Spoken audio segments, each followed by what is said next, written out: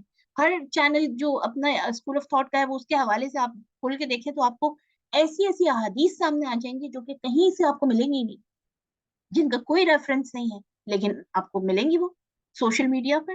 تو یہ کہاں سے ساری چیزیں جو ہے وہ سورس کیا ہے؟ وہ علماء جن کو دین کا علم ہے لیکن وہ حق بات نہیں کر رہے. ابن ابی دنیا سیدنا علی رضی اللہ عنہ سے بیان کرتے ہیں کہ سیدنا علی رضی اللہ تعالیٰ عنہ فرمایا کرتے تھے لوگوں پر ایسا زمانہ آئے گا کہ اسلام کا صرف نام رہ جائے گا اور قرآن کے صرف حرف رہ جائیں گے.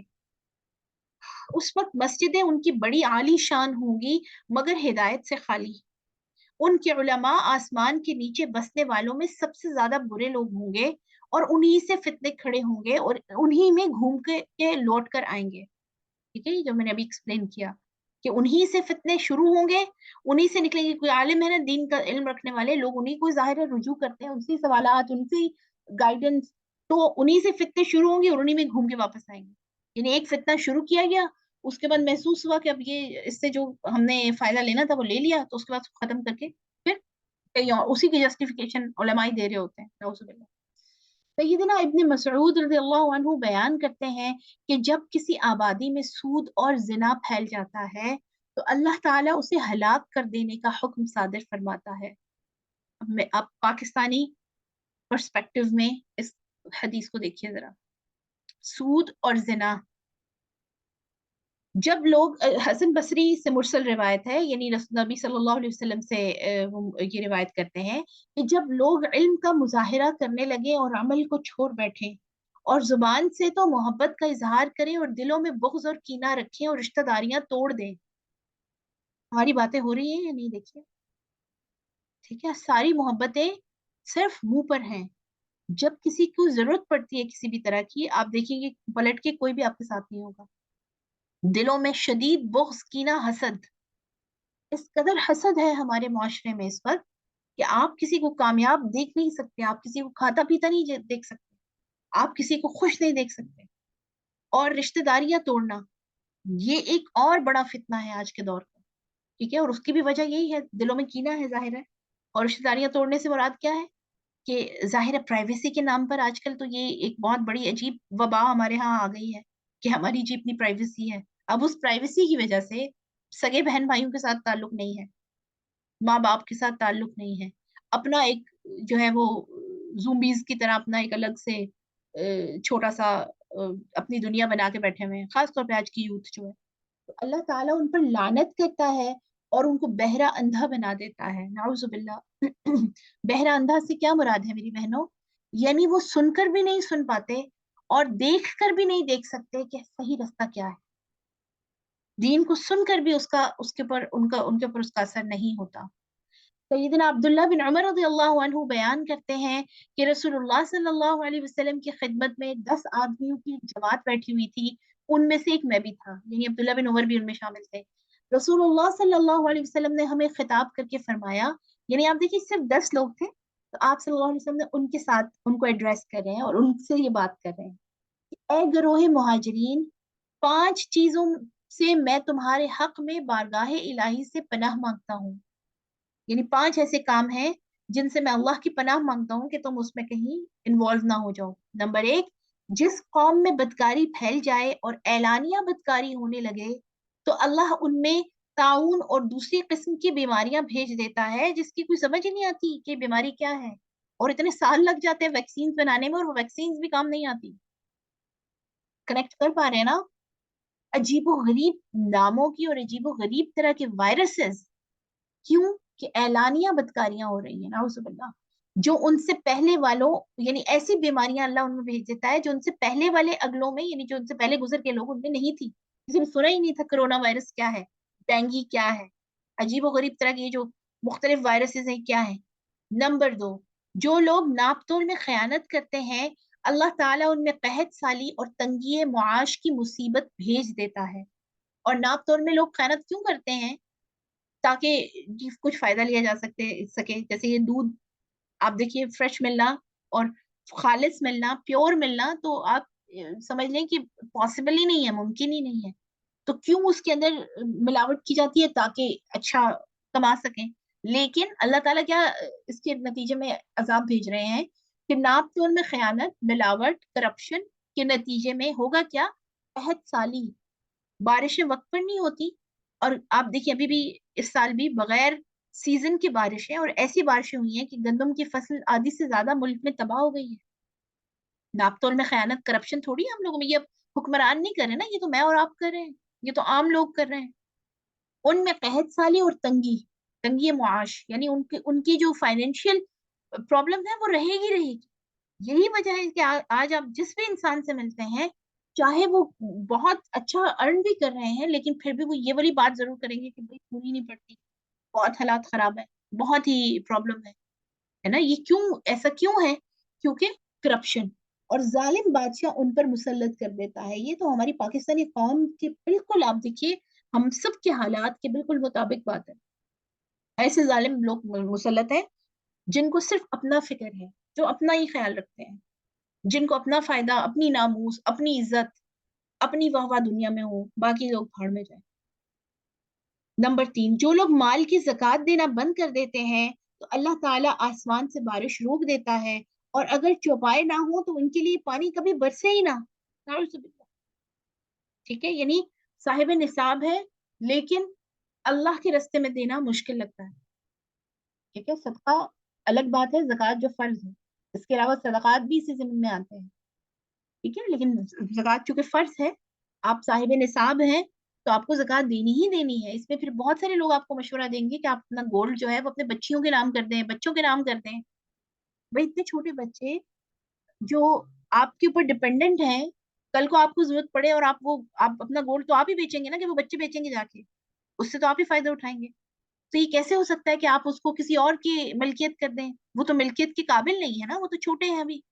صرف اپنے آپ کو زکات سے بچانے کے لیے. حالانکہ زکات دینا نعمتوں کو لے کر آتا ہے، اللہ کے راستے میں خرچ کرنا مزید نعمتوں کو لے کر آتا ہے. اسی طرح نمبر چار، جو لوگ عہد توڑ دیتے ہیں اللہ تعالیٰ ان پر باہر کا دشمن مسلط کر دیتا ہے جو ان کی مملوکہ چیزیں، یعنی جو ان کی اپنی چیزیں ہوتی ہیں ان میں سے بعض کو چھین لیتا ہے.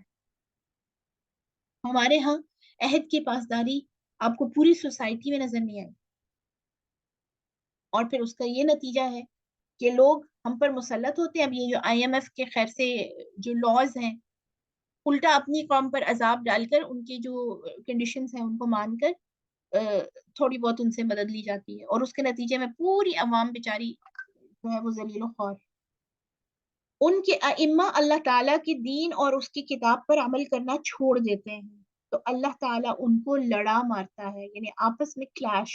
ائمہ یعنی علماء، اسکالرز، جب وہ اللہ کے دین جو پیور دین ہے، خالص دین ہے، اس کی کتاب میں اور اس کے شریعت میں جب اس پر عمل کرنا چھوڑ دیتے ہیں تو اللہ تعالیٰ اس کے نتیجے میں کیا کرتا ہے کہ ان کے اندر فساد، فرقے واریت اور کلیشز اس میں انوالو کر دیتا ہے.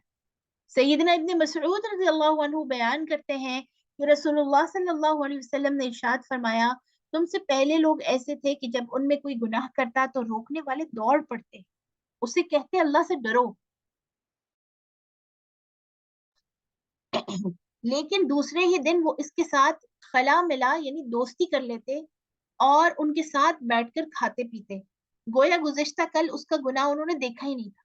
اللہ تعالیٰ جب ان کی یہ اللہ نے جب حالت دیکھی تو ان کے دلوں میں باہم عداوت پیدا کر دی, اور پھر ان کے پیغمبر سیدنا داود اور سیدنا عیسیٰ کی زبان سے ان پر لعنت کرائی, اور یہ اس لیے کیا کہ انہوں نے اللہ کی نافرمانی کی اور حد سے تجاوز کر گئے. قسم اس ذات کی جس کے ہاتھ میں محمد صلی اللہ علیہ وسلم کی جان ہے, تم امر بالمعروف اور نہی عن المنکر کا فرض انجام دو, یعنی نیکی کا حکم دو اور برائی کرنے والوں کو اس سے روکو, ظالموں اور حق کے خلاف اقدام کرنے والوں کو روکو, ورنہ اللہ تمہارے دلوں میں بھی عداوت پیدا کر دے گا اور تم ایک دوسرے پر لعنت بھیجنے لگو گے, جس طرح کے تم سے اگلے لوگ یعنی جو تم سے گزر گئے ہیں پہلے لوگ جو کیا کرتے.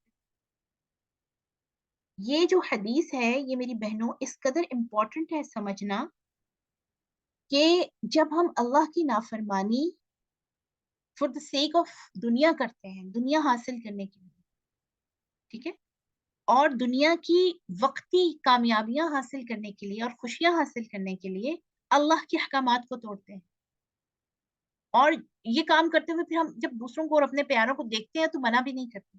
اس میں سب سے بڑا امتحان شوہر اور بیوی کا ہے, ٹھیک ہے.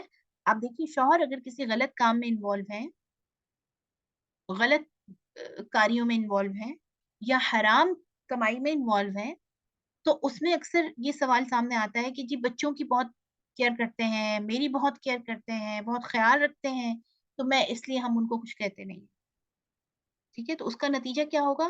دلوں میں عداوت, دشمنی, آپس میں محبت ختم ہو جاتی ہے, گناہ کی وجہ سے رشتوں کے درمیان اللہ تعالیٰ عداوت پیدا کر دیتے ہیں. اسی طرح بہت ساری خواتین آپ نے بھی دیکھی ہوں گی اور سوالات بھی سامنے آ رہے ہوتے ہیں کہ حجاب شوہر کو نہیں پسند تو چھوڑ دیا, فلاں کام شوہر کو نہیں پسند تو اچھا کام کیا کرتے تھے پہلے اور اب چھوڑ دیا. اسی طرح بہت سارے گناہ کے کاموں میں انوالومنٹ اس لیے کہ میاں پسند کرتے ہیں, شوہر پسند کرتے ہیں, اور یہ کیوں کر رہی ہوتی ہیں خواتین؟ تاکہ محبت دلوں میں رہے.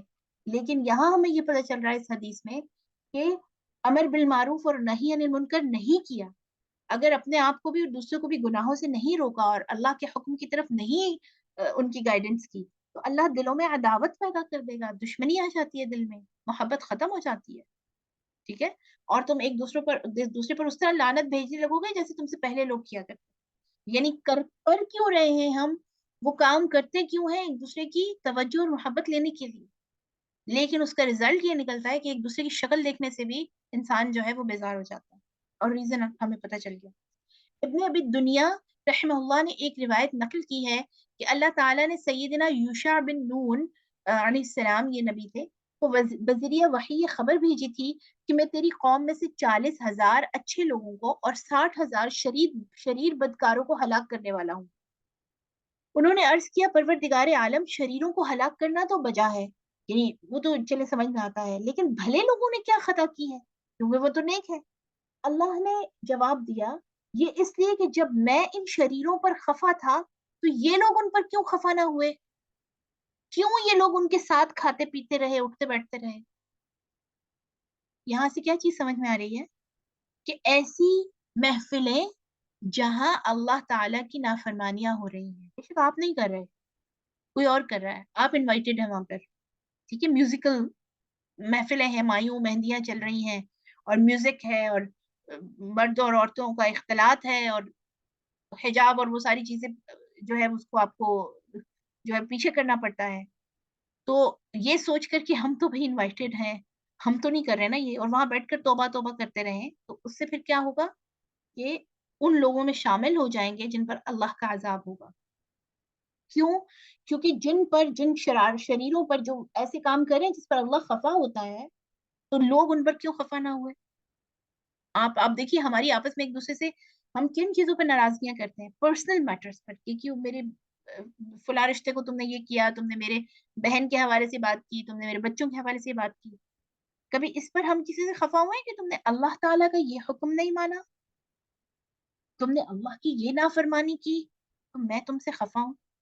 آپ جو دعائے قنوت پڑھتے ہیں نا وتر میں, اس دعا کا آج مطلب دیکھیے گا جا کے, وَنَخْلَعُ وَنَتْرُكُ مَن يَفْجُرُكَ, اے اللہ ہم ان لوگوں سے الگ ہو جاتے ہیں اور ان کو چھوڑ دیتے ہیں جو تیرے نافرمان ہیں.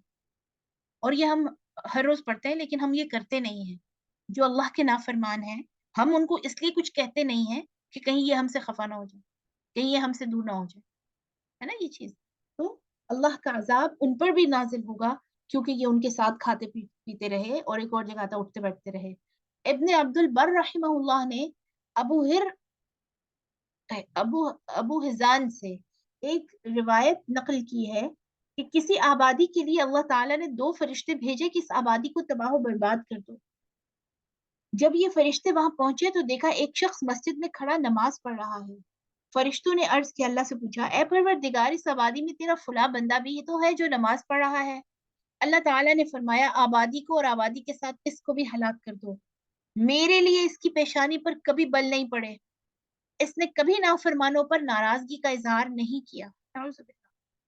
حمیدی نے سیدنا مسعر رحمہ اللہ کی روایت نقل کی ہے کہ اللہ تعالیٰ نے کسی آبادی کو ہلاک کرنے کے لیے ایک فرشتہ بھیجا. فرشتے نے کہا, پروردگار عالم, اس آبادی میں فلاں عابد موجود ہے جو بہت عبادت گزار ہے. اللہ تعالیٰ نے وہی بھیجی کہ پہلے اس کو ہلاک کر دو, پھر آبادی کو ہلاک کرو, کیونکہ میرے لیے کبھی اس کی پیشانی پر شکن نہیں پڑی.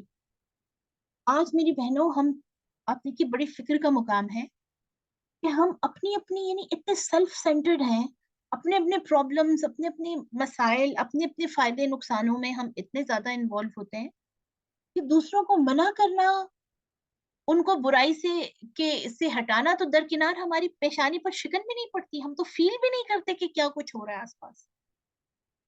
حالانکہ صحابہ کرام کے حوالے سے آتا ہے کہ جب وہ اپنے آس پاس کے علاقوں میں, ظاہر جب بہت ٹائم گزر گیا اور آخری آخری جو صحابہ رہ گئے تھے اور اس کے بعد تابعین, تو ظاہر ہے دنیا داری اور وہ ساری چیزیں تو بہت تھی. جب وہ آس پاس دیکھتے تھے کہ لوگ گناہوں میں انوالو ہیں تو بیمار پڑ جاتے تھے.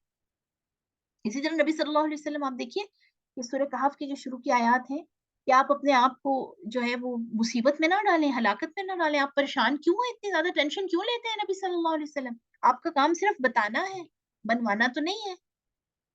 اور آپ صلی اللہ علیہ وسلم اس قدر فکر کیا کرتے تھے کہ لوگ کیوں نہیں مان رہے, کیوں نہیں اللہ کے راستے پر آ رہے.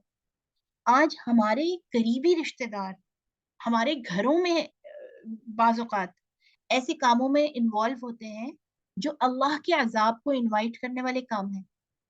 لیکن ایسی عجیب طرح کی دنیا میں ایک ہوا چل پڑی ہے کہ ہر کوئی پرائیویسی پرائیویسی کے چکر میں, آپ اپنے چھوٹے بہن بھائیوں کو منع نہیں کر سکتے, آپ اپنے رشتے داروں کو منع نہیں کر سکتے, اور پھر ایک ٹائم آتا اولاد کو بھی منع نہیں کر سکتے. ایسا ہے یا نہیں؟ ہر کوئی یہ کہتا ہے بھائی یہ تو میرا پرسنل میٹر ہے. اللہ کے بندو, اگر دین پرسنل میٹر ہوتا تو 1,24,000 سے زیادہ نبی کیا کرنے آئے دنیا میں؟